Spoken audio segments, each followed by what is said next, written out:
5 صفات باحبهم في الناس.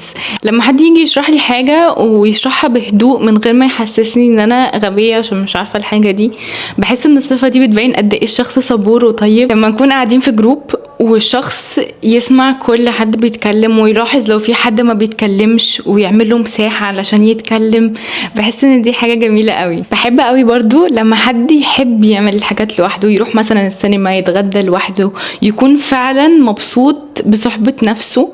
باحس قد إيه الناس دي بتكون واثقة في نفسها وبتحب نفسها أوي. الناس اللي مش مهووسة بالمثالية، بيدوا لنفسهم فرصة إن هم يغلطوا ويحاولوا ويتعلموا، وحتى لو العالم كله واقف ضدهم برضه هيحاولوا. الناس دي بتلهمني أوي. أخيرا الناس اللي حياتهم بتكون صعبة وبيمروا بحاجات صعبة في حياتهم، وانت بتبقى عارف ان هم بيمروا بحاجات صعبة، بس عمرهم ما بيحطوا ده في تعاملاتهم كلها.